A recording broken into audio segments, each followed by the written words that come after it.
Code Blue Cardiac Unit, Code Blue. The hospital intercom blared as monitors screamed around me. My vision tunneled, the polished floors of Seattle Grace Memorial tilting violently. Mom, stay with me. Kendra's voice cracked with panic as she caught me before I hit the ground. BP dropping fast 70/40. We're losing her. A nurse shouted. Someone page Dr. Rivers now. Kendra pressed her fingers to my neck, her professional mask slipping. Mom, please don't do this. Clear the way. A commanding voice cut through the chaos. Through darkening vision, I saw him push through the crowd. Dr. Nathaniel Rivers, surgical legend, my daughter's mentor, the father she never knew existed. Grace? His face drained of color when our eyes met. 24 years vanished in an instant. Get a crash cart. Move. He barked orders while Kendra compressed my chest. You know my mother? Kendra asked, confusion flickering across her face. The last thing I heard before consciousness slipped away was Nathaniel's whisper. I'll explain later. Right now we're saving her life. Welcome back to MR Ashburn Golden Narratives, where true stories touch hearts and change lives. To my loyal subscribers, thank you for returning for another journey into the depths of human experience. If you're new here, you're about to discover why our community grows stronger with every story shared. Now let's get back to the story.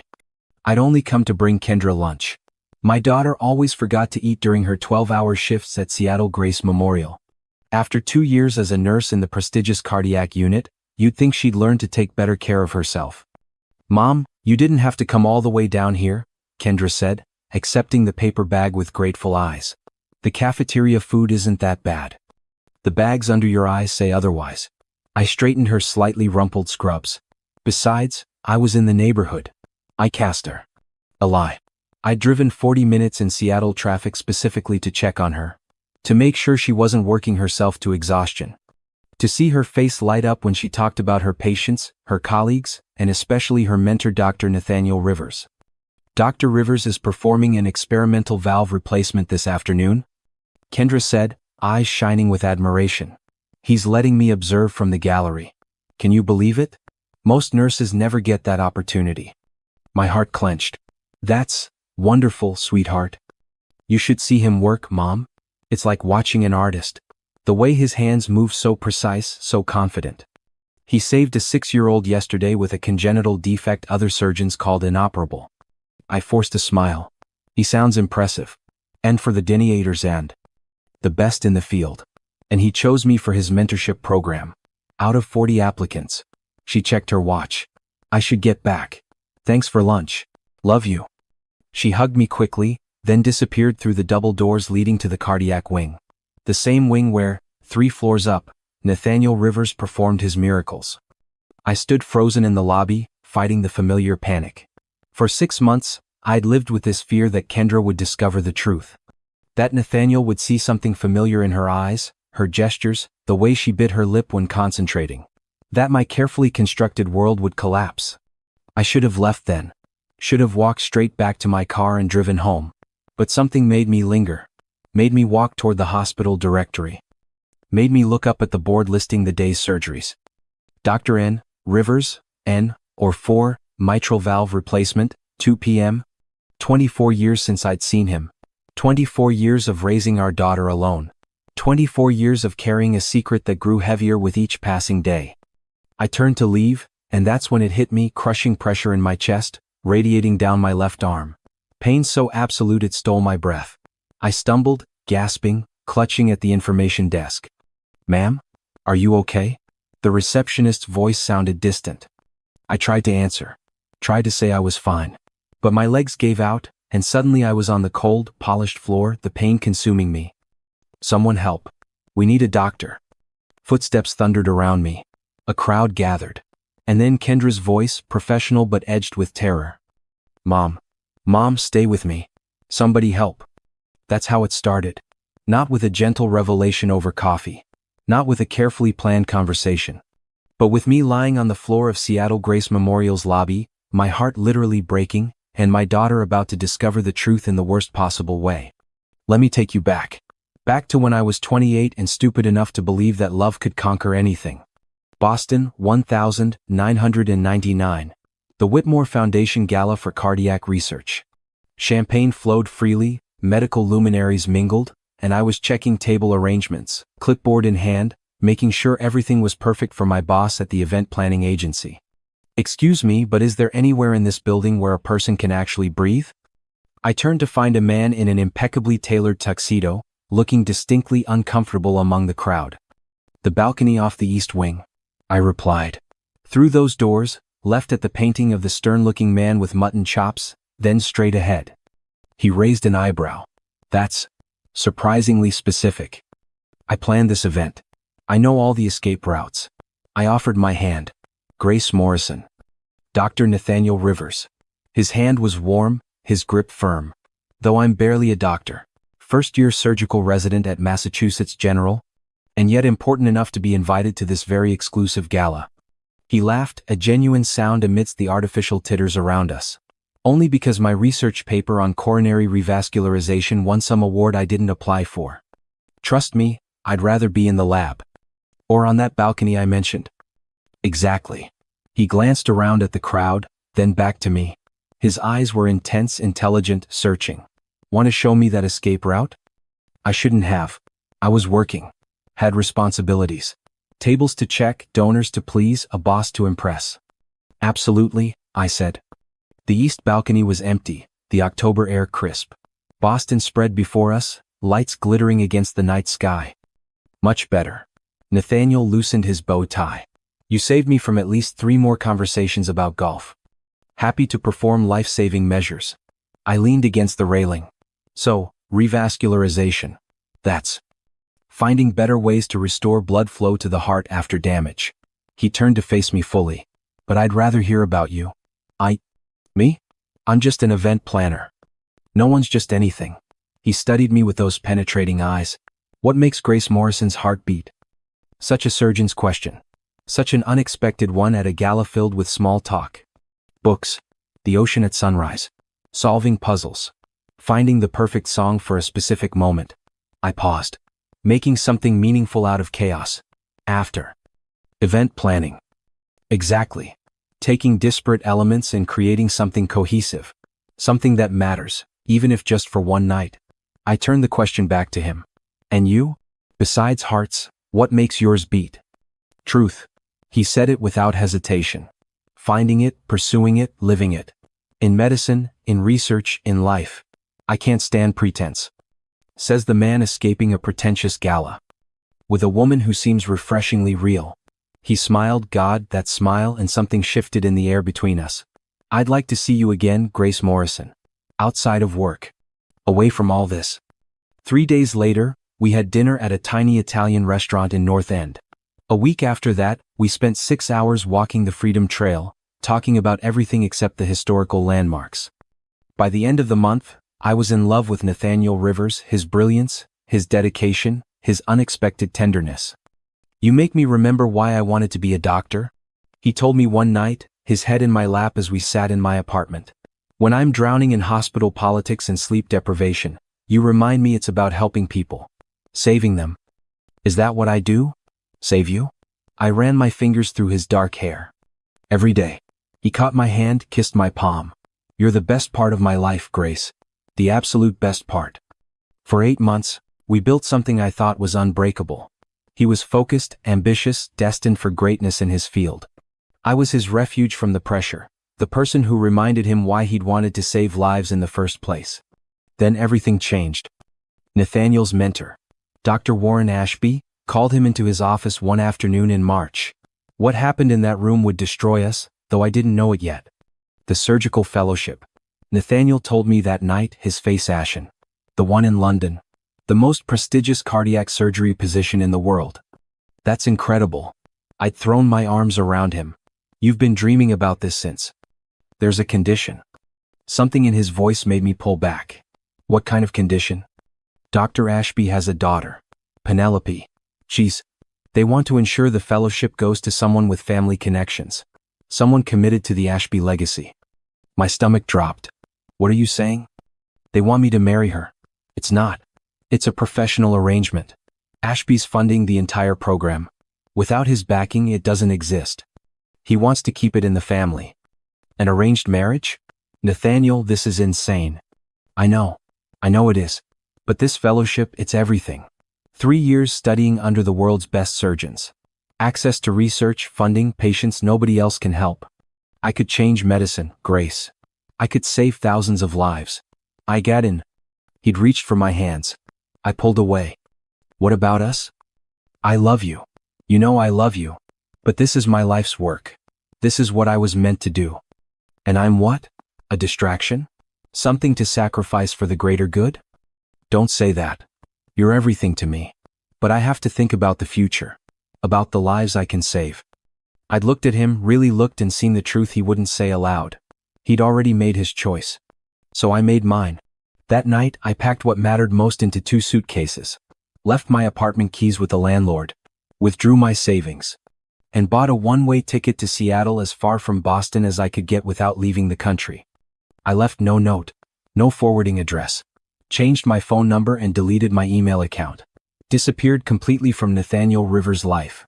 6 weeks later, scrolling through medical news on a library computer, still checking, still caring despite myself, I saw the announcement. Prominent surgeon Nathaniel Rivers weds Penelope Ashby in private London ceremony. 8 weeks after disappearing from Boston, I discovered I was pregnant. I thought about telling him. Every day of that pregnancy, I thought about it. Drafted emails I never sent. Picked up payphones to call numbers I knew by heart, only to hang up before dialing. But what would I say? Congratulations on your strategic marriage and dream fellowship, by the way. I'm carrying your child? He'd made his choice. Medicine over me, his legacy over our love. What place would a child have in that equation? Would he resent me for complicating his perfectly planned life? Would he feel obligated to support us, building resentment with every check he wrote? Would Penelope see my daughter as a threat, a reminder of what came before her? Or worse, would he want nothing to do with us at all? So I stayed silent. Worked 2 jobs through pregnancy: receptionist by day, waitress by night. Gave birth alone in a Seattle hospital on a rainy October morning. Named her Kendra Grace. Grace after me, Kendra because it meant dream and she was mine. The first time I held her, I saw Nathaniel in her features. The shape of her eyes. The determined set of her tiny jaw. The way her fingers curled around mine, holding on tight. It's just us, I whispered to her. But we'll be okay. I promise we'll be okay. I told myself it was for the best. That Nathaniel was building his brilliant career, saving lives, changing medicine. That Kendra and I would build our own life, separate but complete.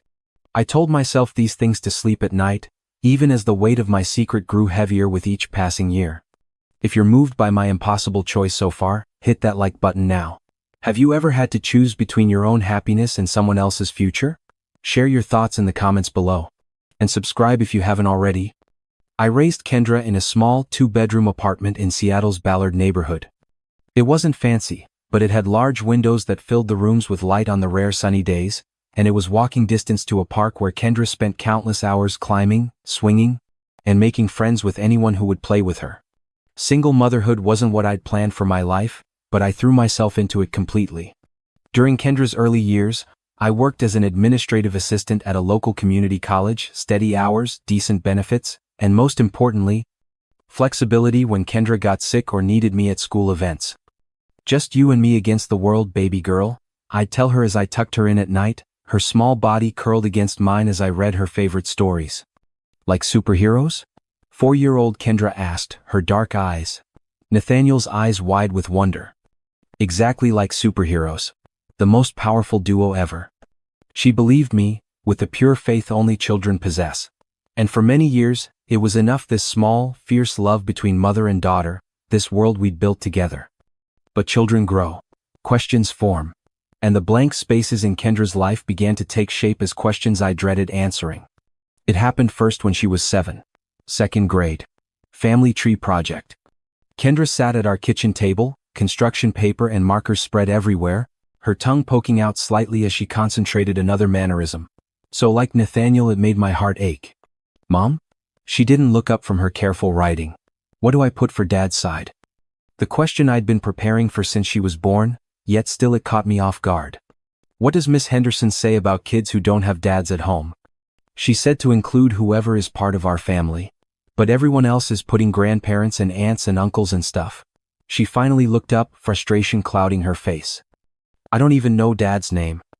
I sat down beside her, choosing my words carefully. Your father's name is Nathaniel. Her eyes widened. She hadn't expected an actual answer. Nathaniel? Like the book about the whale? I smiled despite myself. That's Nathaniel. With an A instead of an I. Your dad is Nathaniel with an I. Nathaniel. She tested the name, rolling it around in her mouth like tasting something new. What's his last name? Rivers. The name I hadn't spoken aloud in years fell from my lips. Nathaniel Rivers. Nathaniel Rivers, she repeated. Then immediately, where is he? Why doesn't he live with us? Doesn't he want to meet me? Questions tumbling out now, a dam broken by the simple act of naming him. Your father is a doctor, I said, choosing truth but measuring how much to reveal. A very important doctor who helps people with heart problems. We met in Boston. Before you were born. A heart doctor? Her eyes lit up. That's so cool. Does he fix people when they get heart attacks? Yes, exactly that.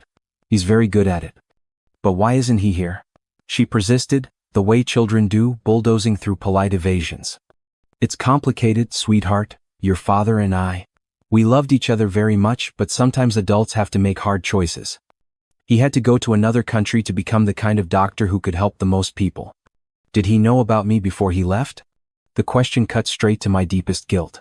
I could have lied, could have said yes, painted him as the villain who abandoned his child. But I couldn't do that to Kendra or to Nathaniel. No, sweetheart. He didn't know about you. Why didn't you tell him? No judgment in her voice, just curiosity. Because sometimes adults make mistakes when they're scared. I thought I was protecting everyone, but looking back, I'm not sure I made the right choice. She considered this with the solemn thoughtfulness that always surprised me in one so young. Does he know about me now? No, he doesn't. Will I ever meet him? I stroked her hair, this beautiful child who deserved a father. Maybe someday. When you're older. When it's the right time. I want to be a doctor too, she announced suddenly. A heart doctor like him. Then maybe I can find him. My throat tightened. Is that so? Yep. I'm going to fix people's hearts. She turned back to her family tree, writing Dr. Nathaniel Rivers in careful block letters on her father's branch. There. Now everyone will know my dad is important. That night, after Kendra was asleep, I found myself searching for Nathaniel online. The academic medical journals listed his accomplishments, fellowships completed, research published, surgical techniques pioneered.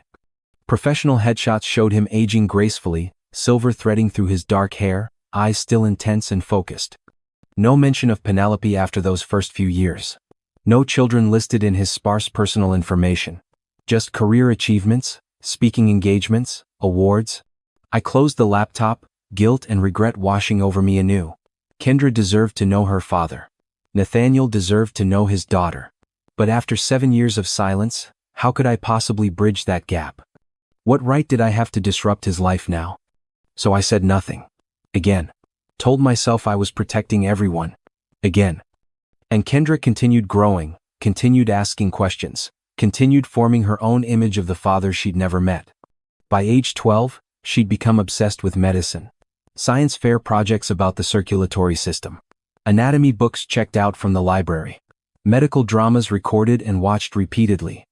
Mom, did you know the heart beats more than 100,000 times a day?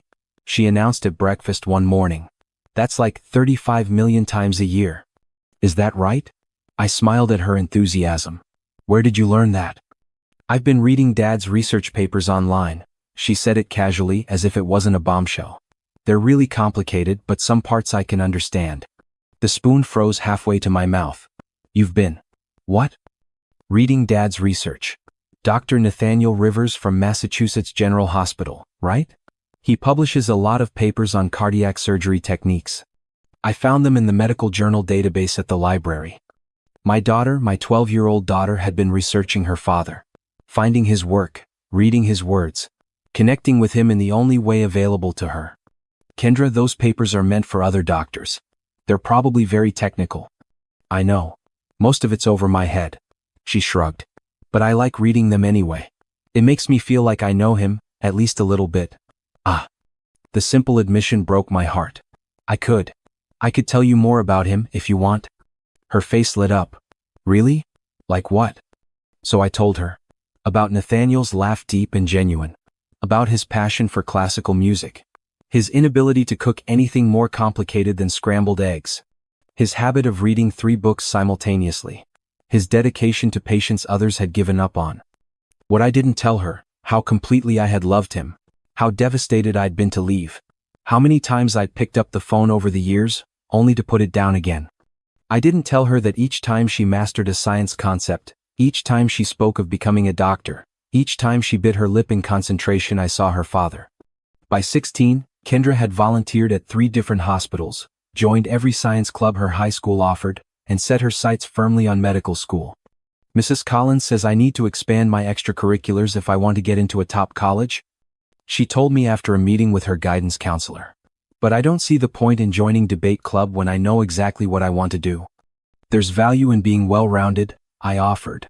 Folding laundry at our kitchen table. Kendra rolled her eyes. Says the woman who's had the same job for 16 years. Stability is underrated. I tossed a sock at her, which she caught one-handed. Besides, my job allowed me to be here for you. No regrets about that.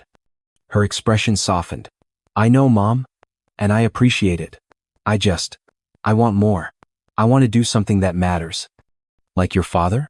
The words slipped out before I could stop them. Yeah. She didn't shy away from the comparison. Like my father. Is that wrong? No, baby. It's not wrong. It's who you are. Whole.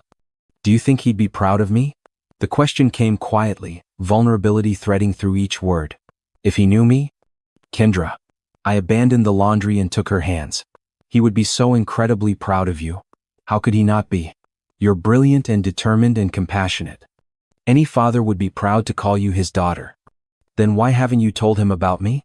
It's been 16 years, Mom. 16 years, I've Googled him. He's divorced now. Has been for years. He's at Boston Memorial, heading their cardiac surgery department. There's literally nothing stopping you from telling him. The directness of her question, the barely contained hurt behind it, left me speechless for a moment. It's complicated. That's what you always say. It's complicated. But it's not really. Either you tell him or you don't. Either he gets to know his daughter or he doesn't. Either I get to have a father or I don't. Tears welled in her eyes. Don't I deserve that chance? Of course you do. Of course. I reached for her, but she pulled away. Kendra, please understand. When so much time passes, when you've kept a secret this big for so long, the truth becomes terrifying. What if he's angry? What if he wants nothing to do with us? What if he disrupts our lives in ways we can't predict? Or what if he's been missing us all this time the same way I've been missing him? What if he would have wanted to know me? Did you ever think about that? I had. Of course I had. Every birthday, every Christmas, every milestone in Kendra's life, I'd thought about Nathaniel and what he was missing. What we were all missing. I'm sorry. It was woefully inadequate. I've made mistakes. So many mistakes. Then fix them, Mom. Tell him. But I didn't. Again. Made excuses about timing, about letting Kendra finish high school first, about not disrupting her college applications. Always a reason to maintain the secret just a little longer. When Kendra was 18, she made a decision that surprised me. I'm not applying to medical school yet, she announced over dinner one night. I'm going to nursing school first. Nursing school? But you've always wanted to be a doctor. I still do. Eventually. But I think I need to understand patient care from the ground up before I try to become a physician. I want to really know what it means to heal people, not just treat them. So practical. So thoughtful. So very much like her father in ways she couldn't possibly know. At 22, Kendra graduated from nursing school summa cum laude, because of course she did. I sat in the audience bursting with pride as she walked across the stage, tall and confident, ready to begin her career. I applied for positions at 4 different hospitals, she told me at her graduation party, surrounded by friends and a few of my colleagues who'd watched her grow up. But there's only one I really want. Let me guess. Seattle Grace Memorial? It was the most prestigious hospital in the city, known for its cutting-edge cardiac care unit. Their nursing residency program is the best in the state. Really competitive, but she bit her lip, that familiar gesture that always reminded me of Nathaniel. I think I have a shot. She didn't just have a shot. She was accepted immediately. Seattle Grace Memorial Hospital couldn't wait to have Kendra Morrison join their cardiac care unit. What neither of us knew then. 2 months before Kendra applied, Seattle Grace Memorial had recruited a new chief of cardiothoracic surgery. A world-renowned surgeon looking to build an elite cardiac program in the Pacific Northwest. Dr. Nathaniel Rivers. The universe has a cruel sense of humor sometimes. Or perhaps it simply grows tired of the secrets we keep, finding ways to force truth into the light. 3 weeks after starting at Seattle Grace, Kendra called me, voice bubbling with excitement. "Mom, you won't believe who the chief of surgery is here." My blood turned to ice. Somehow, I already knew. Who, sweetheart? Dr. Nathaniel Rivers. He literally wrote the textbook on advanced cardiac repair. He moved here from Boston 6 months ago to build Seattle Grace's cardiac program. Mom, he's brilliant. A legend in the field. Everyone wants to train under him. I gripped the edge of my kitchen counter, fighting sudden dizziness. Dr. Rivers? Have you met him? Not personally. Not yet. But there's a mentorship program he runs for new nurses in cardiac care. I'm applying for it. Can you imagine? Learning directly from one of the greatest cardiac surgeons in the world? Yes, I could imagine it. All too well. My daughter. Working alongside her father, looking up to him, learning from him. Neither of them knowing the truth that connected them. That's wonderful, sweetheart. Are you okay? You sound strange. Just tired. Long day at work. I forced brightness into my voice. Tell me more about this mentorship program. Sass. As she chattered on about application requirements and the competitive selection process, my mind raced. Should I tell her now? Should I reach out to Nathaniel first? Should I encourage her to apply somewhere else? But it was too late. Kendra was where she'd always dreamed of being, working in cardiac care, potentially learning from the best. Who was I to take that from her because of my mistakes, my secrets? So I said nothing. Again. Promised myself I'd find the right moment, the right words, before Kendra and Nathaniel ever actually met. But the right moment never came. 3 weeks later, Kendra texted me. Guess who just got accepted into Dr. Rivers' mentorship program? Only one nurse chosen each year. I start next week. Call you later with details. And just like that, my daughter and her father would be working side by side. Daily. Closely. While I watched from the sidelines, carrying the secret that could change everything. For the next 3 months, I lived in perpetual anxiety. Each time Kendra called or visited, she brought stories about Dr. Rivers. Each anecdote twisted the knife deeper, reminding me of all I'd kept hidden, all that could be lost if the truth emerged. Dr. Rivers has the steadiest hands I've ever seen, Kendra told me over dinner one night, 6 weeks into her mentorship. Yesterday, a patient coded during a valve replacement. The whole OR was chaos, alarms blaring, nurses rushing, anesthesiologists shouting numbers. But Dr. Rivers? His hands never wavered. Not even a tremor. He just kept working, calm as could be, like the only thing in that room was that heart under his fingers. I pushed food around my plate, my appetite gone. He sounds impressive. He is. But you know what's even more impressive? The way he talks to patients' families afterward. He sits with them, actually sits, not stands over them like most doctors. Explains everything in terms they can understand. Never rushes. Even when he has 3 more surgeries scheduled. Nathaniel had always been like that, present, attentive, focused on the person before him as if they were the only one who mattered. I'd loved that about him. Apparently, it hadn't changed in 24 years. He asked about you yesterday, Kendra said casually, reaching for her water glass. I nearly choked on my bite of pasta. What? Yeah, we were prepping for surgery and he asked if my mother was in medicine too. I told him no, that you work in administration at the community college. He seemed surprised. What else did he say? I tried to keep my voice level. Not much. Just asked if you were proud of me for going into healthcare. I said, of course, that you've always supported me, even when you were raising me alone. She tilted her head. Actually, he got kind of quiet after that. Asked how long it had been just the 2 of us. My hands were shaking now. And what did you tell him? The truth. That you raised me alone from birth. That my father was a doctor you knew in Boston before I was born. She frowned. Mom, are you okay? You look pale. Fine. Just a headache coming on. You've been having a lot of those lately. Concern replaced the excitement in her eyes. Maybe you should see someone about it.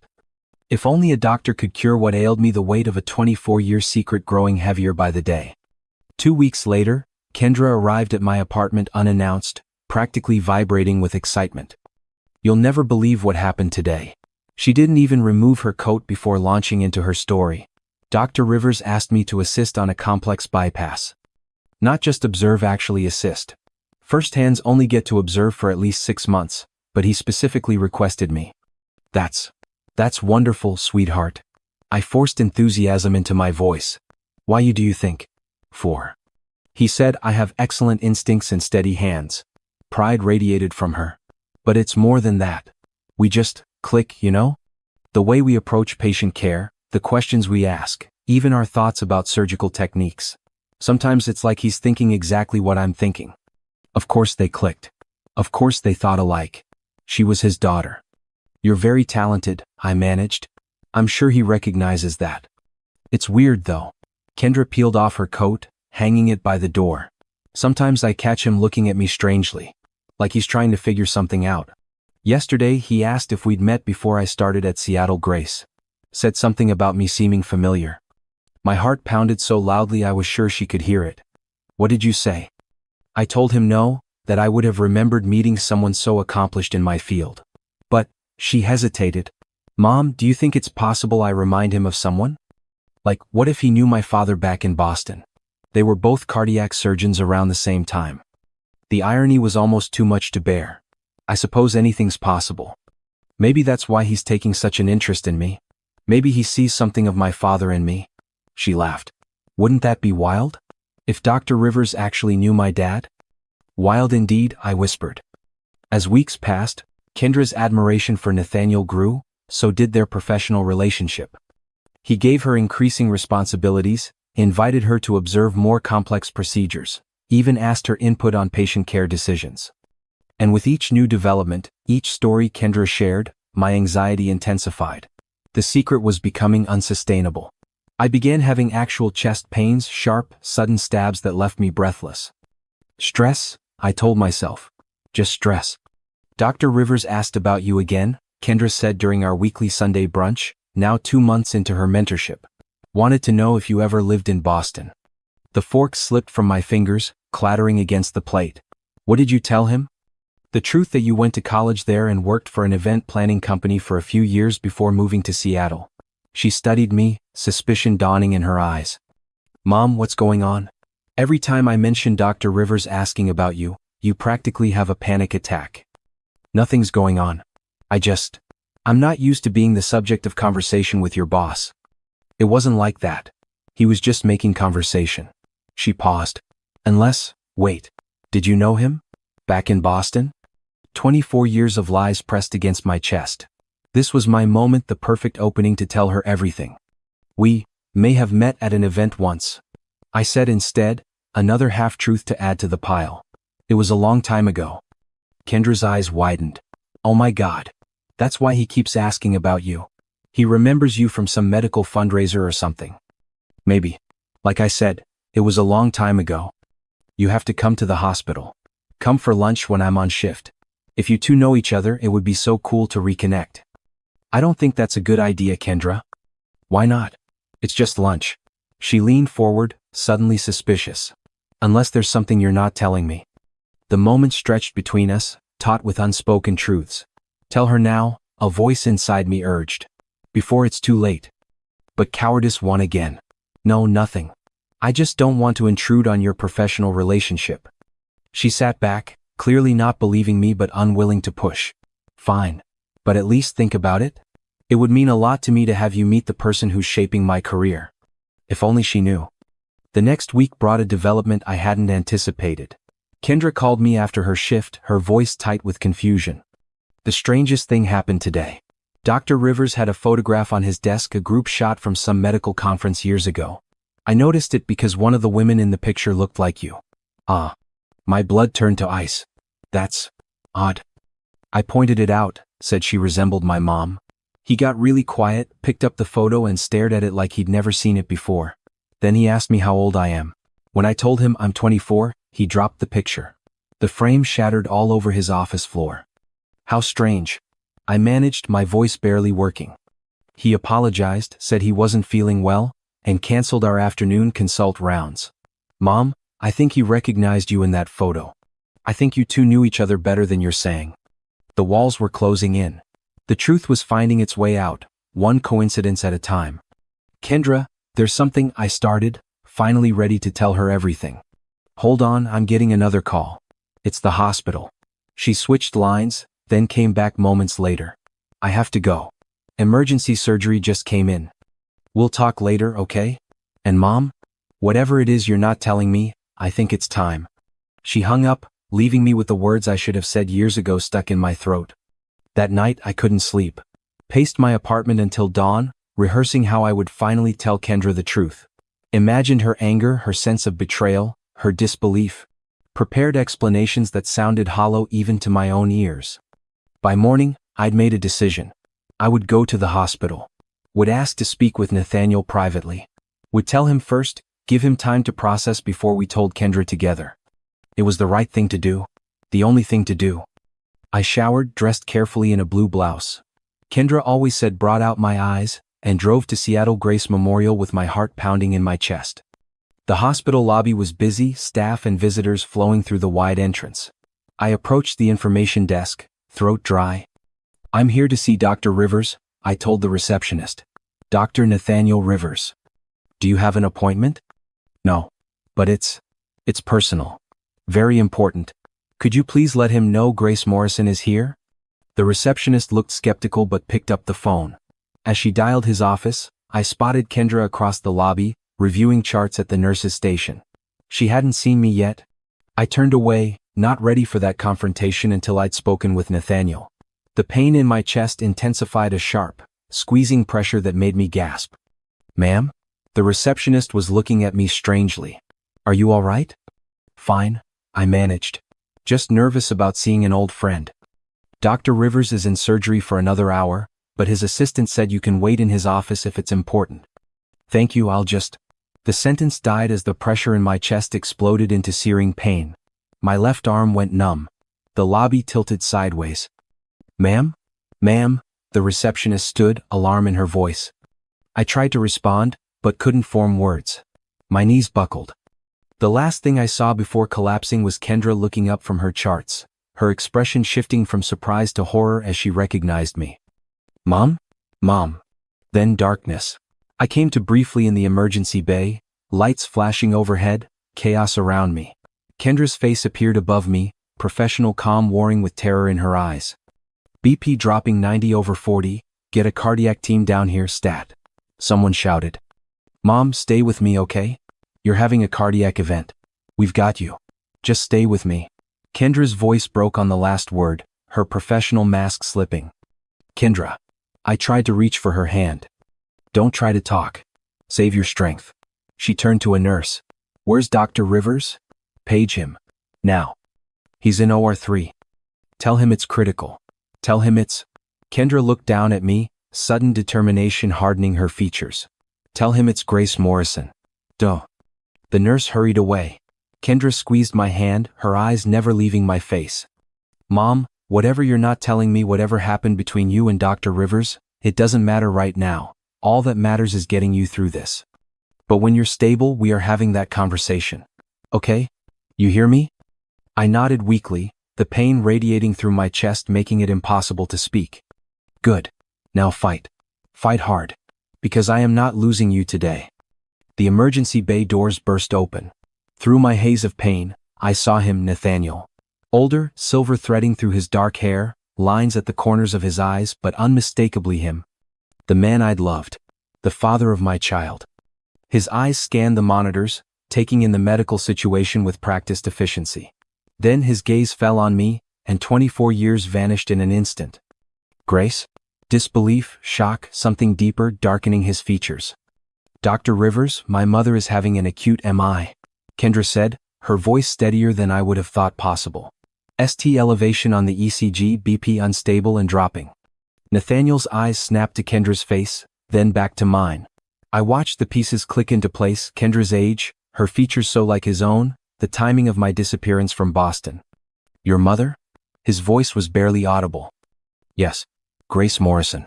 Please, Dr. Rivers, she needs surgery immediately. I saw the exact moment he knew. The exact moment 24 years of secrets crumbled under the weight of undeniable truth. His daughter was standing before him, asking him to save the woman who'd kept her existence from him for her entire life. The monitors around me screamed. The pain crescendoed. Darkness closed in again. The last thing I heard was Nathaniel's voice, commanding yet somehow broken. Prepor 1. Now. We're not losing her. Not, you're not losing her to Kendra. But, we're not losing her. He knew. And now, as consciousness slipped away, I realized the truth I'd feared for so long was finally out, revealed not through careful explanation or controlled conversation, but through the betrayal of my own breaking heart. Darkness. Beeping machines. Voices murmuring nearby. I floated somewhere between consciousness and oblivion, my body heavy and distant. Pain medication, I realized dimly. The good kind that makes everything feel disconnected and far away. Extensive damage to the left anterior descending artery. 6 hours of surgery. Lucky to be alive. Fragments of conversation drifted toward me. Medical terms. Prognosis discussions. Nathaniel's voice, professional and controlled, explaining something to someone. I tried to open my eyes. Too heavy. Tried again. Light stabbed through a narrow slit as my eyelids parted slightly. A hospital room. Monitors. IV stand. Window showing darkness beyond night, then. And 2 figures by my bed, their backs to me, speaking in hushed tones. Kendra and Nathaniel. Daughter and father. Together. I must have made some sound, because they both turned. Kendra rushed to my side, relief flooding her face. Mom. You're awake. She reached for my hand, squeezed gently. How do you feel? Like. I've been hit by a truck. I managed, my voice a raspy whisper. That's to be expected. Nathaniel stepped closer, maintaining professional distance, though his eyes betrayed emotions his voice did not. You suffered a major myocardial infarction, a heart attack. The left anterior descending artery was almost completely blocked. We call it the widowmaker. How? Appropriate. Black humor in the face of death. Always my coping mechanism. This isn't funny, Mom. Kendra's voice cracked. You nearly died. I know, baby. I'm sorry. I squeezed her hand weakly. Thank you. For being there. You don't need to thank me. I'm a nurse. It's my job. But tears glistened in her eyes, belying her matter-of-fact tone. Nathaniel cleared his throat. Your surgery was successful. We performed a coronary artery bypass graft, essentially creating a new route for blood to flow around the blockage. The prognosis is good, assuming you follow recovery protocols and make lifestyle changes. So formal. So clinical. As if I were any other patient. But I wasn't just any patient. And the 3 of us couldn't hide behind medical terminology forever. Kendra, I whispered. There's something. I know. Her voice was flat. Dr. Rivers told me everything while you were in recovery. I looked to Nathaniel, who met my gaze steadily. Not everything, he said quietly. Just the essential facts. That we knew each other in Boston 24 years ago. That we were in a relationship. That you left without telling me you were pregnant. That I am Kendra's biological father. Essential facts. Kendra's laugh was brittle. Is that what we're calling it? The fact that my entire life has been built on a lie? Kendra. Please, I began. No. She stood abruptly.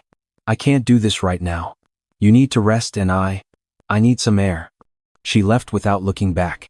The door closing firmly behind her. Silence filled the room. The beeping monitors. The soft hiss of oxygen. The weight of 24 years pressing down on both of us. She's angry, Nathaniel finally said. She has every right to be. I know. I'm angry too, Grace. His voice was controlled, but tension underlined every word. 24 years. You kept my daughter from me for 24 years. I thought I was doing the right thing, I whispered. The right thing? The professional facade cracked.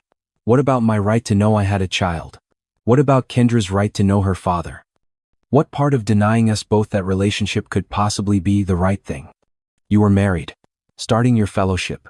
Building the career you'd sacrificed everything for. Defending my actions felt futile, but I continued anyway. What would you have done if I told you? Left Penelope? Abandoned the fellowship? Or would you have sent checks from London, built resentment with every payment, seen Kendra as the complication that ruined your perfect plan? You never gave me the chance to decide. His voice rose slightly before he caught himself, glancing at the monitors tracking my vital signs. You made that choice for me. For all of us. I know. Tears welled in my eyes. And I've regretted it every day since. Have you? Because you had 24 years to tell the truth, Grace. 24 years of opportunities. Yet you said nothing. Not when Kendra asked about her father. Not when she decided to go into medicine. Not when she started working at my hospital. Not even when she was selected for my mentorship program. Each example struck like a physical blow. He was right, of course. Completely right. I was a coward, I admitted. Too afraid of losing her. Too afraid of your anger. Too afraid of disrupting the lives we'd built separately. So afraid that your heart literally gave out under the strain of keeping the secret. Nathaniel stepped closer. Clinical detachment giving way to something more raw. Do you know what it was like operating on you today? Holding your heart in my hands, literally in my hands, knowing what you'd kept from me? Fighting to save the life of the woman who'd erased me from my daughter's existence. I can't imagine. 6 hours, Grace. 6 hours of the most delicate surgery I've ever performed. Every suture, every graft, every moment, requiring absolute focus while my mind screamed with questions I couldn't ask you. Why? How could you? What gave you the right? I'm sorry. Inadequate words, but all I had. I'm so sorry, Nathaniel. He sank into the chair. Kendra had vacated, suddenly looking exhausted. Sorry doesn't give me back 24 years with my daughter. I know. She's extraordinary, you know? His voice softened. Kendra, even before I knew, I saw something special in her. Her intuition with patience. Her steady hands in crisis. The way she thinks 3 steps ahead in the OR. I chose her for the mentorship because she was exceptional, not because of some subconscious recognition. Pride swelled through my chest, momentarily overriding the pain. She is extraordinary. Every day with her has been a gift. Heh. A gift you kept for yourself.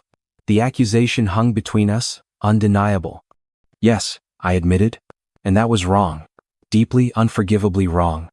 Nathaniel stared at his hands, surgeon's hands, precise and steady, now clasped tightly together.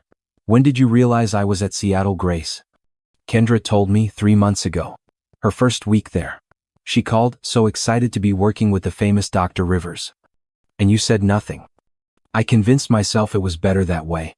That telling the truth after all this time would only cause pain. I laughed bitterly. As if secrets don't cause their own kind of pain. Physical pain. In your case. His doctor's gaze assessed me. The stress of maintaining that secret likely contributed to your cardiac event. Poetic justice. My lies literally broke my heart. Silence fell again, heavy with all that remained unsaid. What happens now? I finally asked. Medically? You recover. Follow a strict rehabilitation program. Make significant lifestyle changes. I didn't mean medically. Nathaniel sighed, running a hand through his silver-streaked hair, a gesture so familiar it made my chest ache for reasons unrelated to surgery. I don't know, Grace. I truly don't. Kendra is an adult. She'll decide what kind of relationship she wants with me, if any. As for you and me. He shook his head. 24 years is a long time. We're different people now. I know. But one thing hasn't changed, he continued, his voice hardening. I still believe in truth. In facing reality, however painful. So here's my reality. I'm angry. Furious, actually. I've missed my daughter's entire life because of choices you made without consulting me. First steps, first words, school plays, graduation's gone. Moments I can never get back. Each word struck true, piercing the fragile defenses I'd built over years of self-justification. At the same time, he continued, more softly, I look at who Kendra has become: compassionate, brilliant, dedicated, and I know you did something right. You raised an extraordinary woman, Grace. I can acknowledge that while still being angry about the circumstances. What will you tell her? About us, about why I left. The truth. All of it. The fellowship, the arranged marriage, how I chose career over love. She deserves to understand the full context of your decision, even if I disagree with what you did. Thank you. Tears slipped down my cheeks. She'll hate me for a while. Maybe. Or maybe she'll understand that people make terrible choices sometimes, especially when they're young and scared. He stood, professional distance returning. You should rest now. Your body has been through significant trauma. Nathaniel. I caught his sleeve as he turned to leave. For what it's worth, and I know it's not worth much. Not a day has passed that I haven't thought about you. About what might have been if I'd made different choices. Something flickered in his eyes, pain, regret, a shadow of what once existed between us. Get some rest, Grace. We'll talk more when you're stronger. After he left, I let the tears flow freely. For all the years lost, for the pain I'd caused, for the bridges that might never be rebuilt. An hour later, Kendra returned. She pulled a chair to my bedside and sat, her posture rigid, face composed in what I recognized as her professional mask, the one she used when dealing with difficult situations at work. Dr. Rivers told me about Boston, she said without preamble. About the fellowship. About why you left. About. Did he tell you he chose his career over us? He said he made an impossible choice. That he regrets not finding another way. Her eyes, so like her father's, met mine. He also said he spent 2 years trying to find you afterward. That he hired investigators. Called every Grace Morrison in the country. That, I hadn't known. I changed my number. Moved across the country. Did everything I could to disappear. Why? If you loved him so much, why make it impossible for him to find you? Because I knew if he found me, if he asked me to wait for him, I would have.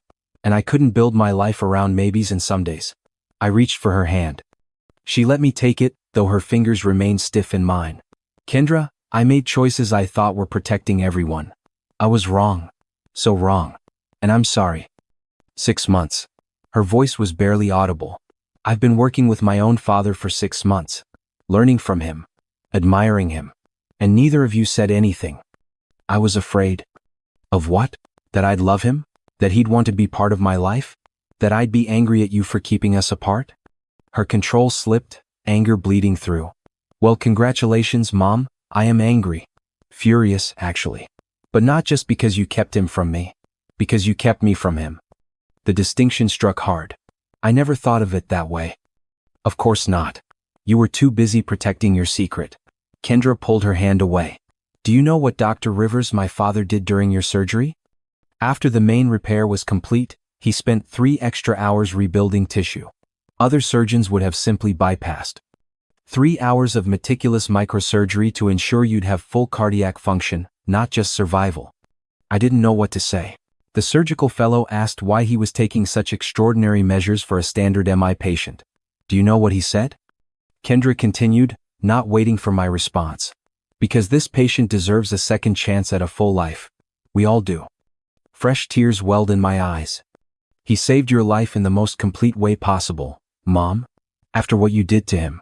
After you kept his daughter from him for 24 years. That's the kind of man my father is. Her voice broke on the last word. And I never got to know him. Kendra. I need time. She cut me off, standing. Time to process all of this. Time to figure out what kind of relationship I want with him. With you? I understand. Do you? Because from where I'm standing, you never gave him that chance. Never gave us that chance. She moved toward the door, then turned back. I love you, Mom. That hasn't changed. But right now I need space. After she left, I lay in the darkness of my hospital room, monitors beeping steadily beside me. The surgery had repaired my physical heart. But the damage to our family, the fractures created by years of secrets, would need a different kind of healing. A healing that might never be complete. The next morning, a nurse I didn't recognize came to check my vitals. Where's Kendra? I asked. My daughter. She usually works this floor. Nurse Morrison requested a temporary reassignment to a different unit. The nurse's tone was neutral, but her eyes held sympathy. Dr. Rivers approved it immediately. Of course he had. Giving Kendra the space she needed, even at the cost of his own desire to know her better. Already being a better parent than I had been, my recovery was textbook, according to the medical team. The bypass was functioning well. My vitals stabilized. Physical therapy began, carefully monitored to strengthen my heart without overexertion. Nathaniel visited daily, always in his professional capacity. Checked my charts. Reviewed test results. Adjusted medications. All with clinical detachment, as if our personal history existed in another dimension. Any word from Kendra? I asked on the 3rd day, when I could no longer bear the silence between us. She's requested some time off. Going to stay with a friend for a few days. He made a note in my chart. She's processing. Give her time. And you? Are you processing too? His pen paused mid-notation. In my own way. Nathaniel, we need to talk about this. Really talk, not just medical updates and awkward silences. He sighed, finally looking at me directly. What do you want me to say, Grace? That I forgive you? That we can move past this? 24 years of secrets don't disappear with one conversation. I know that. But we have to start somewhere. For Kendra's sake, if nothing else. For Kendra's sake. He placed the chart at the foot of my bed. That's the one thing we agree on.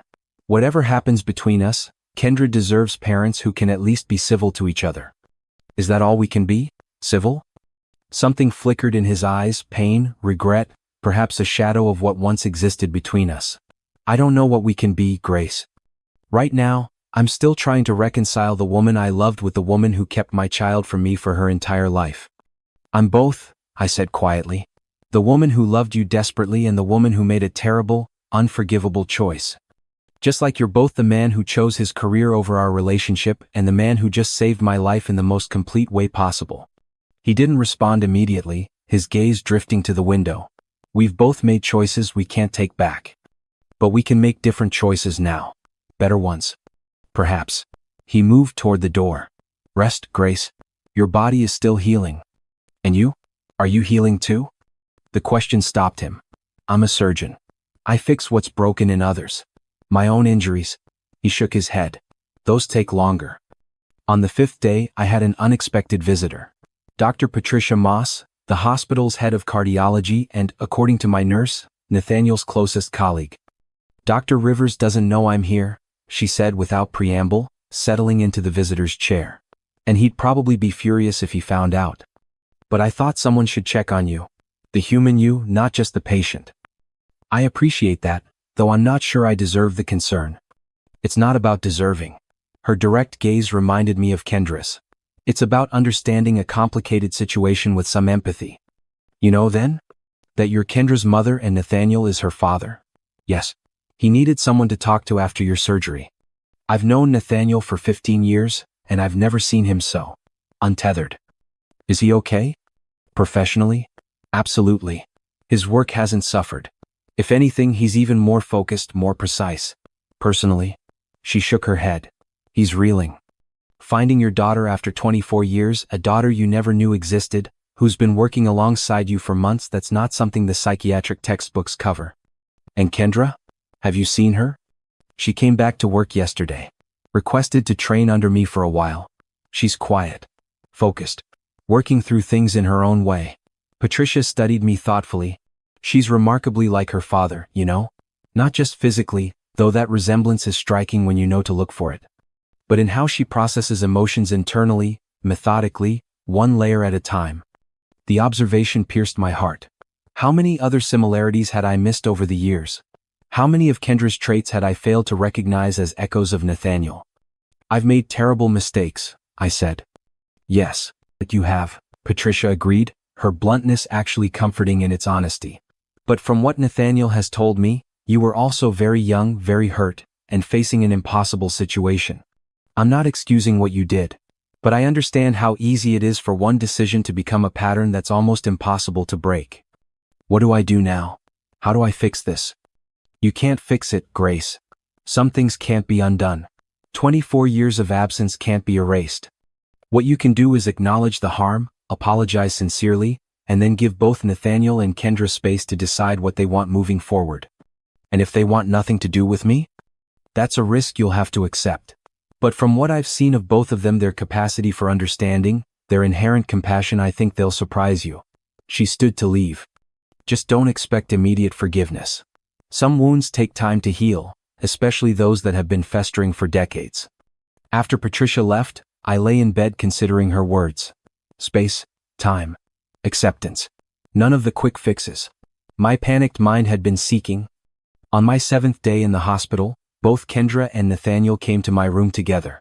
From their somber expressions, I knew this was a planned visit, not a coincidence.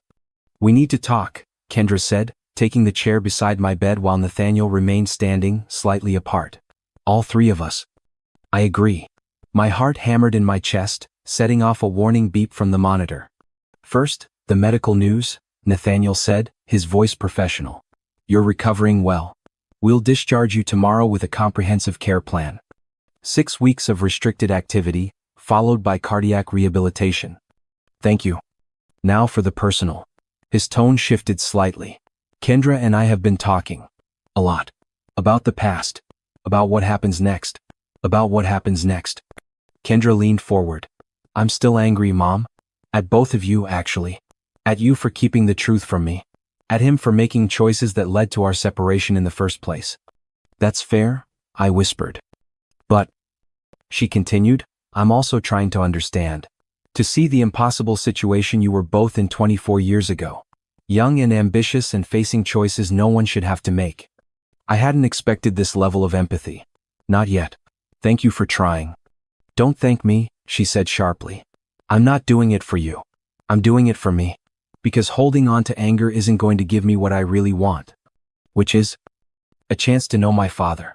A real relationship with him, not just as my mentor but as my dad." Her voice caught on the last word. "And eventually, a way forward with you that isn't poisoned by resentment." Nathaniel stepped closer. "I've explained to Kendra about Boston. About the fellowship, the arranged marriage, the impossible choice I made. I've taken responsibility for my part in this situation. As I take responsibility for mine," I said. "For not telling you about the pregnancy. For disappearing. For maintaining the secret far longer than was necessary or right. Here's what we've decided," Kendra said. "Dr. Rivers' dad," she stumbled slightly over the term, "has requested a 2-month sabbatical from his surgical duties. Administrative work only, no procedures. During that time, he and I are going to get to know each other. Really know each other, as father and daughter." "That's wonderful," I said, genuinely happy despite the pang of exclusion. "As for you and me," she continued, "I need some distance right now. I'll check on your recovery. Make sure you're following medical protocols. But our personal relationship needs time." The pain of her words cut deeper than my surgical incision, but I nodded. "I understand. Whatever you need, Kendra. And the 3 of us," Nathaniel added, "will need to find a way forward together. Not immediately. Not while emotions are still raw. But eventually. For what it's worth," I said, looking from Kendra to Nathaniel, "I am genuinely, deeply sorry. Not just for keeping you apart, but for the pain my choices have caused. Both of you deserved better." "Yes, we did," Kendra agreed. Her expression softened slightly. "But dwelling on what should have been won't change anything. We can only move forward from here." As they turned to leave, I called out, "Nathaniel?" He paused at the door. "Yes? Thank you. Not just for saving my life, but for being so understanding with Kendra. For giving her the space to process all of this." "I'm her father," he said simply. "It's what parents do." The words hung in the air after they left, a gentle rebuke, a painful truth, a reminder of what real parental love looks like. Sometimes it means stepping back. Sometimes it means accepting anger. Always it means putting your child's needs before your own. I had failed that test for 24 years. Now I had to learn what real love meant, not possession disguised as protection, but openness, honesty, and the courage to face consequences. The monitor beside my bed beeped steadily, tracking the rhythm of my repaired heart. The physical healing had begun. The emotional healing would take much longer. Dr. Patricia Moss pushed my wheelchair through Seattle Grace Memorial's main entrance, 8 days after my heart attack. Hospital policy required the wheelchair, though I felt strong enough to walk. "Your discharge instructions," she said, handing me a thick folder. "Medication schedule, dietary restrictions, approved activities, cardiac rehab appointments. Follow them exactly. Follow them." "I will," I promised, clutching the folder like a lifeline. "Thank you, Dr. Moss. For everything." She nodded, understanding I meant more than just the medical care. "Remember what I said about space and time. They're both necessary for healing, physical and emotional." A nurse helped me into my sister Kathy's waiting car. Kendra hadn't come to discharge me, and I hadn't expected her to. She needed distance, and I was determined to respect that, however much it hurt. "Your place is all set up," Kathy said as she drove. I moved the bedroom to the ground floor like the doctor suggested. No stairs for at least a month. My older sister had flown in from Phoenix when she heard about my surgery.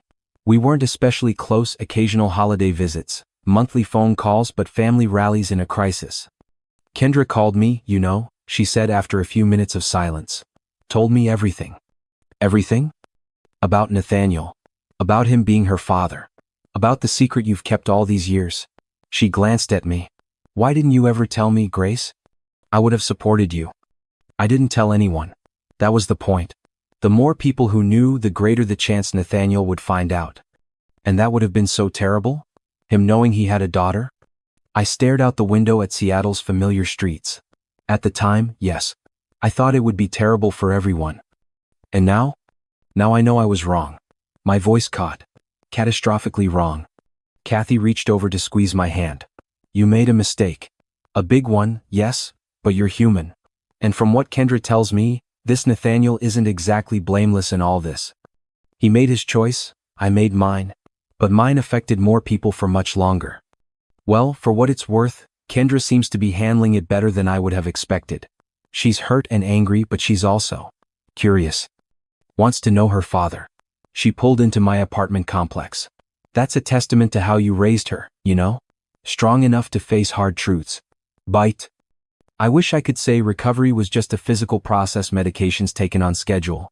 Short walks that gradually lengthened, heart-healthy meals prepared by my sister before she returned to Phoenix 2 weeks later. But the healing my body required was nothing compared to the repair needed in my relationships. Kendra texted regularly to check on my medical progress. Professional, detached messages asking about symptoms, medications, rehab exercises. I responded with equal detachment, though each exchange left me in tears. Have you been experiencing any chest pain? Any shortness of breath during your walks? No chest pain. Slight shortness of breath after 15 minutes of walking, but it passes with rest. Good. Increase walk duration by 2 minutes every other day, not daily. Don't push too hard. I won't. Thank you for checking on me. It's my job. 4 words that broke my heart each time. Not because I care or because you're my mother. But it's my job. Professional obligation. Not personal connection. Nathaniel called once a week, always on Wednesday afternoons. Like Kendra's texts, his calls maintained professional distance, focused entirely on my medical recovery. Are you following the diet plan? He asked during our 3rd such call. Yes. Lean proteins, lots of vegetables, whole grains. No salt, minimal sugar. And good. And the cardiac rehab sessions? Twice a week, as scheduled. The therapist says I'm making excellent progress. I'm glad to hear it. A pause. And emotionally? How are you managing? The question surprised me, breaking the pattern of our previous conversations. Honestly? Not great. I saw no point in pretending. I miss Kendra. I miss our relationship. I miss who we were before all this. Another pause. She misses you too, She doesn't say it directly, but I can tell. How are things between you two? I ventured, unsure if he would answer. To my surprise, his voice softened. We're learning. Taking it slowly. Coffee once a week. Dinner sometimes. Talking about her childhood, her career goals, her questions about my side of the family. That's good. I'm glad. She has my mother's eyes, he said quietly. I never noticed it at the hospital, but in normal light, away from the fluorescence. It's remarkable. Your mother's eyes, your focus, your hands. The words tumbled out before I could stop them. She's always had so much of you in her, Nathaniel. I saw it every day. Silence stretched between us, heavy with implications. I should have told you, I whispered. I see that so clearly now. No justification I can offer will ever make it right. No, he agreed. It won't. But Kendra doesn't need us dwelling in regret. She needs us finding a way forward. 2. Have you told your family about her? Yes. My mother cried for hours, joy mixed with grief for all the years missed. My sister wants to fly out from Chicago to meet her. Kendra's not ready for that yet, but someday, perhaps. She has cousins. I realized aloud. Aunts, uncles, grandparents she's never met. A whole family waiting to know her, when she's ready. His voice turned professional again. I should go. I have surgery in 20 minutes. Continue with the medication schedule exactly as prescribed. After 6 weeks of recovery at home, I was cleared to return to work part-time. My colleagues at the community college welcomed me back warmly, having been told I'd suffered a heart attack but nothing of the personal earthquake that accompanied it. Life established a new rhythm. Work 3 days a week, cardiac rehab twice a week. Kendra's clinical text messages every 3 days. Nathaniel's weekly phone calls, gradually shifting from purely medical to cautiously personal. On the third such call, 2 months after my surgery, he mentioned something that caught me by surprise. Kendra asked about Boston yesterday. Wanted to know how we met. What did you tell her? The truth. The fundraising gala. You in that blue dress, looking completely out of place among the medical elite. How we talked on the balcony for hours while the event you were supposed to be managing carried on without you. The memory warned me despite everything. You remember the dress was blue? I remember everything about that night, Grace. His voice was quiet. It changed my life. Mine too. Kendra wants to know more. About us, about that time. She's trying to understand how it all happened.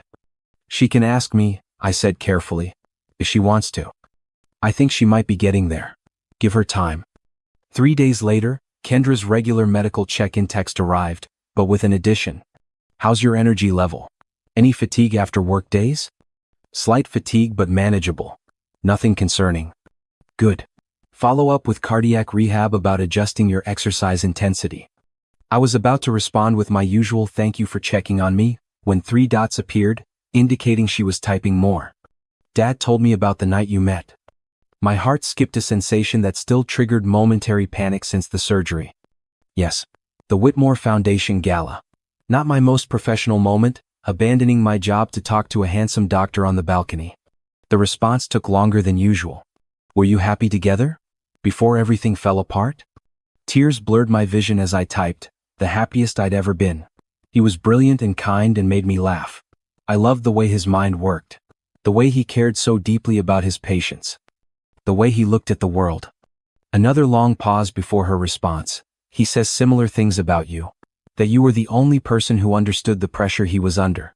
That you reminded him why he wanted to be a doctor in the first place. We understood each other. At least, I thought we did, until we faced an impossible choice. Was it really impossible? Or did you both just lack the courage to fight for each other? The question struck like a physical blow. Maybe you're right. Maybe with more courage, everything would have been different. I need to go. Patient emergency. Take your evening medication on schedule. That brief exchange, though ending abruptly, felt like a hairline crack in the wall between us. A tiny opening that might, with care and time, widen into a real conversation. The next week brought an unexpected text from Nathaniel. Kendra suggested dinner. The 3 of us. Friday at Luciano's, 7 p.m. Are you up for it? I stared at my phone, heart racing. Are you sure she's ready? Her idea, not mine. She says it's time we stop avoiding the elephant in the room and learn how to exist in the same space. Despite my anxiety, I smiled. That blunt practicality was pure Kendra. I'll be there. Friday evening found me at Luciano's 20 minutes early, too nervous to sit at home counting down the minutes. I'd changed outfits 4 times, finally settling on a simple blue dress, a subtle callback to the night Nathaniel and I met, though I wasn't sure he'd notice or appreciate the gesture. They arrived together, walking through the restaurant door deep in conversation. The sight of them side by side, father and daughter, so similar in their movements, their expressions. The intensity of their focus took my breath away. Nathaniel spotted me first, nudging Kendra and nodding in my direction. She looked up, meeting my eyes across the restaurant. For a terrifying moment, her expression remained neutral. Then, a small smile. Tentative but real. You're early, she said as they reached the table. Nervous energy, I admitted. I couldn't sit at home any longer. Well, we're right on time, Nathaniel said, pulling out Kendra's chair before taking his own seat. Punctuality is the courtesy of kings and the obligation of doctors. Kendra finished, then caught herself with a surprised laugh. You've said that at least 10 times in the OR. My father said it to me throughout medical school, Nathaniel explained, and his father before him. 3 generations of punctual doctors. 5 4, if you count me as a future doctor, Kendra said. You're applying to medical school? I asked, surprised. Kendra nodded. Starting next fall. Dad's helping with my application. Dad. She'd called him Dad so naturally, without the hesitation I'd heard 2 months ago. They'd made progress in their relationship, significant progress, while I'd been kept at arm's length. The waiter arrived, momentarily relieving the tension as we ordered. Kendra automatically selected heart-healthy options for all of us, her nurse's training evident in her choices. No cream sauce, no added salt, she instructed the waiter. And my mother will have sparkling water, not wine. Kendra, I can order for myself, I said gently. You have a history of poor choices, she replied, then winced. Sorry. That came out harsher than I intended. But not inaccurate, I acknowledged. Silence fell, awkward and heavy. Nathaniel cleared his throat. Grace, Kendra tells me you're back at work part-time. How's that going? Well enough. My colleagues have been understanding about my reduced hours. I turned to Kendra. And you? How are things at the hospital? Busy. I've been working with Dad on a research project about post-operative care protocols for cardiac patients. That sounds fascinating. I searched for something else to say, anything to maintain conversation. It's strange, Kendra said suddenly, sitting here with both of you. Together. After imagining it for so long. Strange good or strange bad? Nathaniel asked. Just strange. She looked between us. I keep seeing similarities I never noticed before. The way you both tilt your head when you're listening carefully. The way your hands move when you're explaining something. You have mannerisms from both of us, I said. Things I always attributed to your unique personality, but now I can see were inherited. Like what? The way you organize information, methodical, precise. That's all, Nathaniel? But your laugh? That's from my side of the family. My father used to laugh exactly like you do. I wish I could have met him, Kendra said softly. He would have adored you, I assured her. He always said his grandchildren would be his chance to get parenthood right. What about your parents? Kendra asked Nathaniel. You mentioned your mother wants to meet me. She's practically planning a trip to Seattle as we speak. I've told her to be patient, that this is all still new for you. Maybe at Christmas, Kendra said tentatively. If things continue, progressing. Progressing. Such a careful, measured word, but hopeful nonetheless. The waiter brought our meals, and conversation turned to safer topics. Hospital gossip, a documentary Kendra had recently watched, a book Nathaniel was reading. By the time dessert arrived, some of the initial tension had dissipated.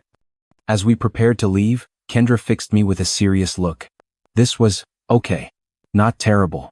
I laughed despite myself. High praise. I'm still angry, she said. Still processing everything. But I don't want to be angry forever. It takes too much energy. Take all the time you need, I told her. I'm not going anywhere. Good. She hesitated, then added, maybe we could do this again. In a few weeks. I'd like that very much. Outside the restaurant, an awkward moment as we prepared to part ways. Kendra surprised me by stepping forward for a brief hug, formal, but a hug nonetheless. Take your medications, she instructed. And call if you experience any new symptoms. I will. Thank you, Kendra. She turned to Nathaniel. I'll see you tomorrow at the hospital. Bright and early. Punctuality is the obligation of doctors, she finished with a small smile. I know. After she walked to her car, Nathaniel and I stood alone on the sidewalk, the autumn evening cool around us. Thank you, I said, for facilitating this, for being so patient with her, with both of us. She's my daughter, he said simply. And you're her mother. Whatever happens between you and me, that doesn't change. And what about you and me? What happens there? He studied me in the streetlight, his expression unreadable. I don't know, Grace. 24 years is a long time. We're different people now. Yes, we are, I agreed. But some things don't change. Like what? Like the fact that I've never met anyone who understands me the way you did. Like the fact that seeing you with our daughter makes me happy and sad in equal measure, happy because you're wonderful with her, sad because we missed so many years together. Those years are gone, he said quietly. We can't get them back. I know. But maybe we can build something new. Something based on who we are now, not who we were then. He didn't respond immediately, and I feared I'd pushed too far, too soon. But then he reached out, gently tucking a strand of hair behind my ear, a gesture so familiar from our past that it made my chest ache. Perhaps, he finally said. But first, we focus on Kendra. On giving her what she needs to heal. The rest, we'll see. I can accept that. Good night, Grace. Good night, Nathaniel. I watched him walk to his car. This man who had once been my entire world, who had literally held my heart in his hands, who was now cautiously finding his way back into my life through the daughter we shared. Progress came in small moments over the following weeks. Another family dinner, slightly less awkward than the first. A text from Kendra asking about a childhood memory. Nathaniel calling not on a Wednesday, breaking our established pattern, just to share something Kendra had accomplished at the hospital. 3 months after my surgery, an invitation arrived that surprised me. Seattle Grace Memorial Annual Fundraising Gala. December 12th. Black tie. Honoring cardiac care excellence and community partnerships.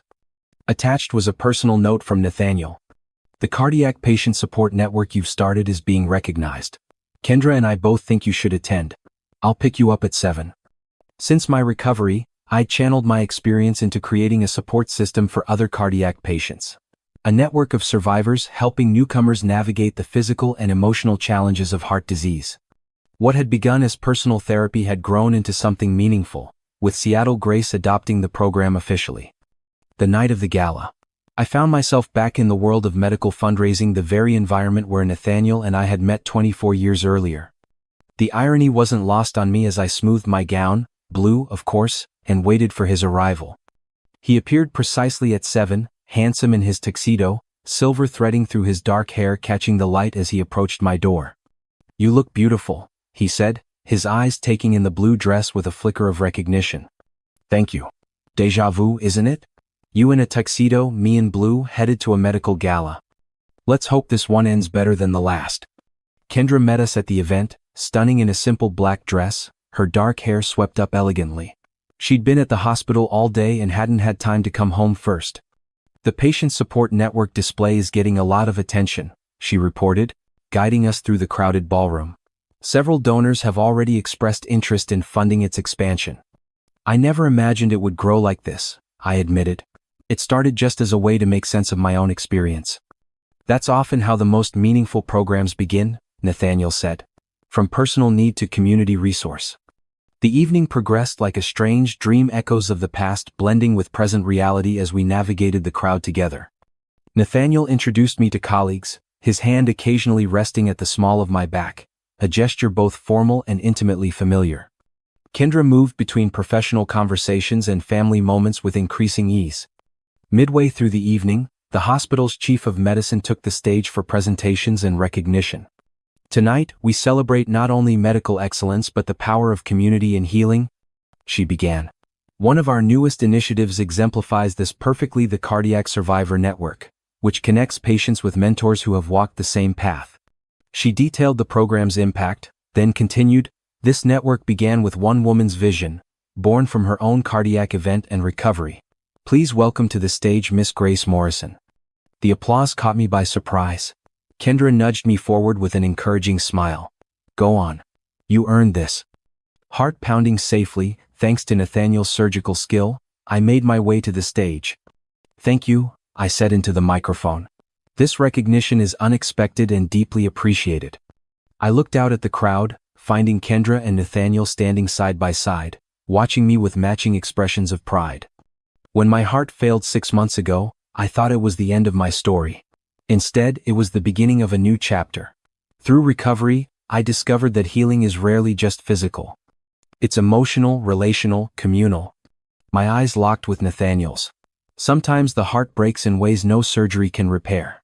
Sometimes the damage comes from choices made long ago, secrets kept too long, truths avoided out of fear. I shifted my gaze to Kendra. But I've learned that hearts, even broken ones, have remarkable capacity for healing, for forgiveness, for finding new rhythms when old patterns fail. Back to the broader audience. That's what the Survivor Network offers, not just medical support, but space to process the emotional journey of cardiac events. To make meaning from crisis. To transform personal trauma into connection with others walking the same path. The applause was warm as I concluded and returned to where Nathaniel and Kendra waited. Beautiful speech, Nathaniel said quietly. Very metaphorical, Kendra added with a hint of a smile. Subtle. I've never been good at subtle, I admitted. No, you haven't, Nathaniel agreed, but his eyes were kind. It's actually one of your better qualities when directed toward truth rather than concealment. Later, as the evening wound down, we found ourselves on the hospital's rooftop terrace, the same place where I'd first collapsed 6 months earlier. The symbolism wasn't lost on any of us. Full circle, Kendra observed, looking out at the Seattle skyline. 6 months ago, life as we knew it ended right here. And something new began, Nathaniel added. Something unexpected. Something difficult, I acknowledged. But necessary, Kendra said. As painful as all this has been, I needed to know the truth. About both of you. About where I come from. I wish I'd told you sooner, I said. Years sooner. I wish that too. She turned to face us both. But we can't change the past. We can only decide what to do with the present. And what do you want to do with it? Nathaniel asked gently. She hesitated. I want us to be a family. Not in the traditional sense that ships sailed 24 years ago, but in our own way. I want Sunday dinners sometimes. Holiday gatherings eventually. I want to know my grandparents before it's too late. I want to stop compartmentalizing my relationships with each of you. The simplicity and clarity of her wishes brought tears to my eyes. I want all of that too, I said. As do I, Nathaniel agreed. Kendra nodded, satisfied. Good. Then that's what we'll work toward. She checked her watch. I should go. Early shift tomorrow. Punctuality is, Nathaniel began. The obligation of doctors. Kendra and I finished in unison, then looked at each other in surprise before breaking into laughter.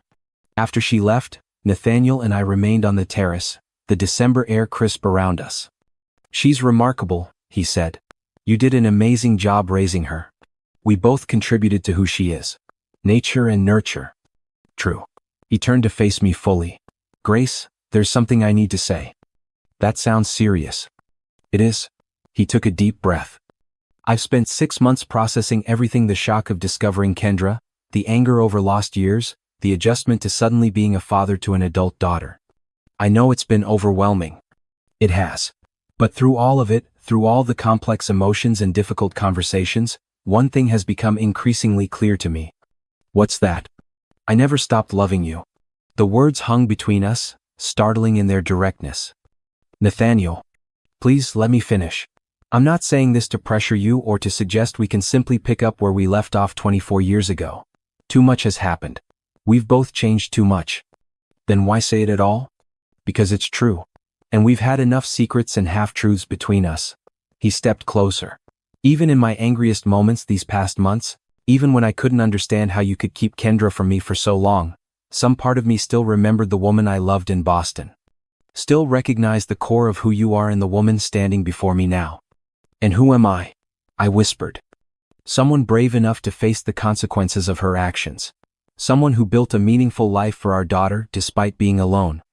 Someone who turned her own medical crisis into a resource for others. His hand reached for mine. Someone I'd like to know again, properly this time.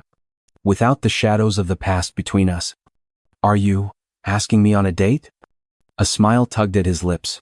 I suppose I am. Though given our history, it seems rather inadequate. I think a date is exactly what we need, I said. A fresh start. Building something new rather than trying to recapture what we lost. Is that a yes? Yes, Nathaniel, I'd like to get to know you again too. He lifted my hand to his lips, pressing a gentle kiss to my knuckles. Dinner next Friday? Just the two of us? I'd like that. As we left the terrace, returning to the dwindling gala, I couldn't help but reflect on the journey of the past 6 months. My heart literally and figuratively had been broken. Then repaired, not to its original state but to something altered yet functional. Changed forever by damage and healing. Just like our family. 6 months after that night, Kendra received her medical school acceptance letter. We celebrated with dinner at her apartment, Nathaniel, me, and Dr. Patricia Moss, who had become an important mentor to Kendra. To the next Dr. Rivers, Nathaniel toasted, raising his glass. Or Dr. Morrison, I added. She hasn't decided which name to use professionally. Actually, Kendra said, I've been thinking about that. What would you both think of Dr. Kendra Morrison Rivers? The hyphenated name hung in the air, a bridge between past and present, a recognition of both her heritages. I think it's perfect, Nathaniel said, his voice thick with emotion. So do I, I agreed. The best of both worlds. Later that evening, after Patricia had left and Kendra was showing Nathaniel some research papers she was interested in, I stepped onto her small balcony for a moment of quiet reflection. So much had changed in a year. My health. My relationship with Kendra. My reconnection with Nathaniel, cautious and new yet rooted in our shared past. We were dating, now an odd term for two people in their 50s with adult children, but appropriate nonetheless. Dinners, concerts, long walks as my strength returned. Getting to know each other again, not as the young lovers we'd been but as the people life had shaped us into. Nathaniel joined me on the balcony, sliding the door closed behind him. Everything okay? You look deep in thought. Just reflecting on how much has changed. How a secret I kept for 24 years nearly killed me, yet somehow led to all of this. He leaned against the railing beside me. Life rarely follows the paths we expect. No, it doesn't. I turned to face him. Are you happy, Nathaniel? With how things have turned out? Happy is a complex word. He considered carefully. I still grieve the years I missed with Kendra. I still sometimes feel anger about the choices we both made. But am I happy with where we are now? With the family we're building, however unconventional? Yes, profoundly so. Me too. He reached for my hand, our fingers intertwining comfortably. I have a question for you. One I've been considering for a while. What's that? My mother's turning 80 next month. The family's gathering in Chicago to celebrate. Kendra's already agreed to come and meet everyone. He paused. I'd like you to join us. The invitation carried weight beyond a simple family gathering. This was integration. Acknowledgement. A step toward something more permanent. Are you sure? Won't it be complicated to explain? Extraordinarily complicated, he agreed with a smile. But that seems fitting for us, doesn't it? We've never done anything the simple way. I laughed. No, we certainly haven't. So, will you come? Yes, I said. I'd be honored. He pulled me close, kissing me softly under the stars. When we separated, Kendra was watching through the glass door, a smile on her face. She gave us a thumbs up before discreetly turning away. She approves, Nathaniel noted. Apparently so. Does that matter to you? Enormously, I admitted. After everything I put her through, her happiness is paramount.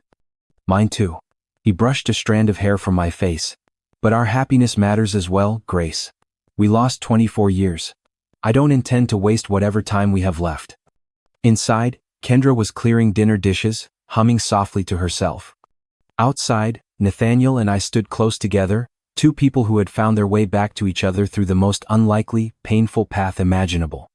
My cardiologist had warned me that my repaired heart would never be exactly the same as before. It would bear the marks of damage, would require ongoing care, would sometimes ache with the memory of trauma, but it would also be stronger in some ways. More resilient. More appreciative of each beat, each moment, each connection that made life worth living. The same could be said for all our hearts, Kendra's, Nathaniel's, mine. Scarred by secrets and separation, altered by truth and reunion. Never the same as before, yet somehow fuller, richer for having been broken and healed. Not a perfect ending. Not the life any of us had imagined. But real and true and earned through the hardest kind of growth, the kind that comes from facing your deepest mistakes and finding, somehow, that love remains on the other side. If my story has touched you, if you believe in second chances and the healing power of truth, please show your support with a like and subscribe to MR Ashbone Golden Narratives for more stories that remind us it's never too late to novthapology. Rebuild what's broken. Share in the comments your thoughts on family, forgiveness, and the courage it takes to begin again, even after the most painful separations.